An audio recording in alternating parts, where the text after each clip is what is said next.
Alright everyone, I'm going to do my out-of-box review of the Zaku 2, Char's Zaku. First thing you see when you open it is a color illustration showing how flexible and posable this guy is. It comes with a little figure in 1/144 scale, which is going to be nuts to do. Here's the first page giving you the ideas on how to cut and how not to cut. Okay? It's telling you to remove all the pieces from the sprue. It's telling you how things fold together, how to remove things, how to put on stickers, the inner frame and what the inner frame looks like. On the next page we have the sprue layout. Bandai's real good at that, so you know where every part is by looking at this page. And then we have our first set of directions for putting the feet together and the inner frame. Now I know this is generation... Okay, I know this is a Generation 1 real grade. That they're on Generation 4 now, I think. Maybe 3. I know someone will post it in the comments. Okay.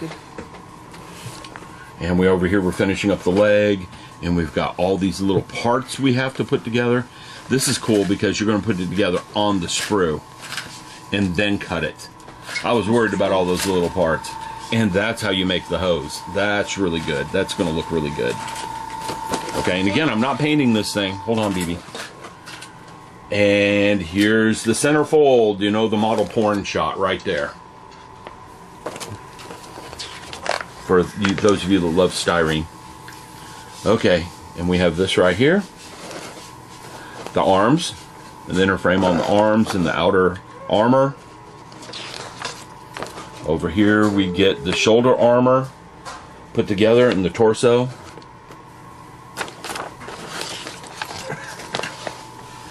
And the head goes together. And again, we're doing the assemble it on the sprue trick again for the hosing around the top of his head. And then the last page is the weapons. Okay? This is a little bit polished inside. Yep. And then the sticker placement. Notice I said stickers. Okay, and that's the directions. I'll be back in a minute with the sprue and a sticker overview. Alright, now we're going to look at what's in the box. First up, Bandai does the multicolor sprue thing again. We got clear mixed with red mixed with pink. There's a sticker sheet, and that is stickers, not water slide decals. I can tell that. They're not rub-on transfers either. They have individually bagged most of these sprue. Not completely, but they've individually bagged a lot of them. Okay?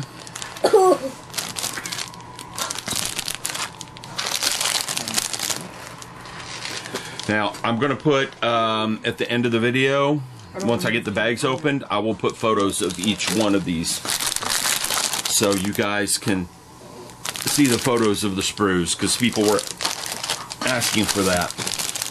And when I saw this, I was worried about this. But after looking at the directions, this is for all the cables that run around Char. And we got springs for some stuff too. So, the Zaku, sorry.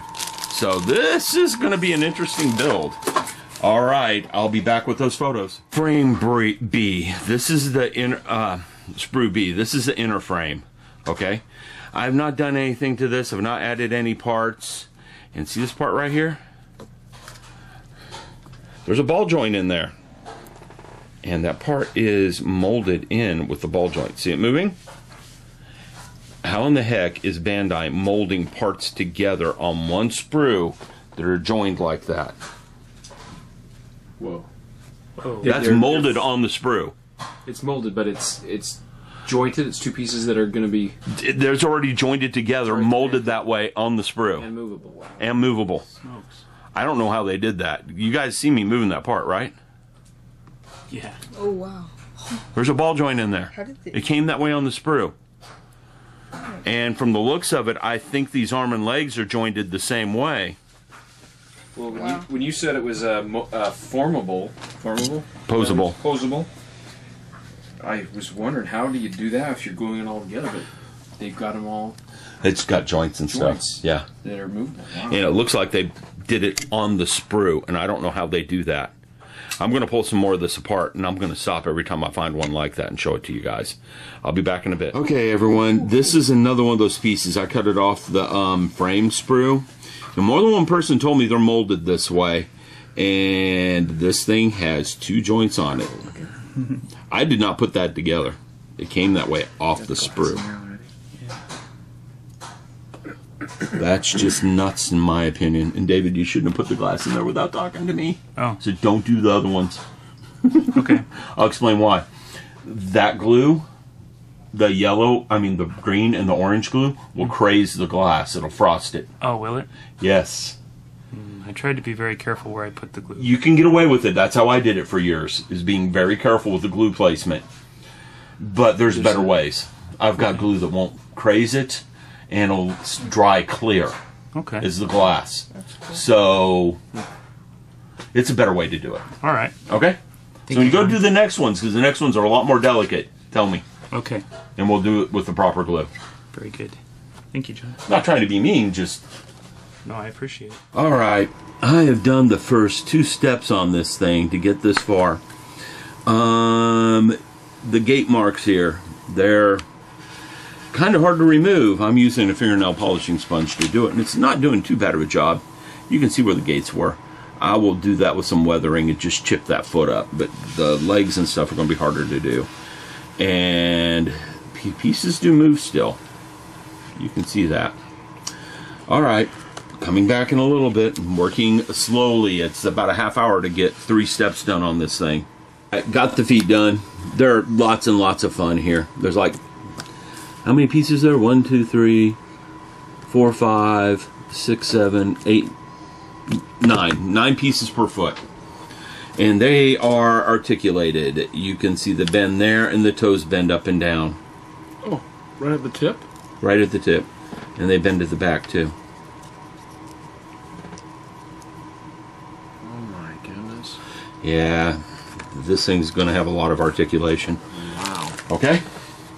Alright, back in a bit. Everyone, now we had some question whether these things were actually molded on the sprue or not. I'm going to show you they were molded this way on the sprue, because there's no other way that this one did this. This is the right leg, okay? I'm going to cut the thing free of the sprue, and I'm not being nice about cutting it. I'm going to clean it up after I cut it. But I wanted to show you guys something. Okay, cut it free. You guys watch me cut that. Now look at this top joint right up here. Up here is a joint. Now, there's no way that was assembled on the sprue. No way, because you saw me cut it free for the sprue. That joint, that ball joint right up there, was done on the sprue. As part of the pour? Yeah, it had to have been. Because, look, this one, look at this one. It's magical. Look at that one. You see that one? Yeah. This is its compatriot. And I just cut it free of the sprue. And it's got joints all over it. Wow. Can I look at it? Yeah. So, anyone had any doubts, there you go. I cut this one fresh off the sprue on camera, and there was a joint in the middle of it right there. And there's more than one joint there. I just haven't taken the time to find them all yet. My goodness. We are going to find them. Okay. Wow. I suspect there's more. Oh yeah, there's one right there too. Right here. The very tip. It's craziness. It is craziness. I don't know how they're doing it, but they're doing it. Alright, my camera's beeping for some reason. Mr. Gundam here. I discovered something else. Another part that was molded into it. It bends right there at the knee. And that was molded in. I'm putting the outer armor on it that goes around the frame. This thing is just interesting. That's all I gotta say. But I'm almost done with the first page. Page 6 is almost done. Yay!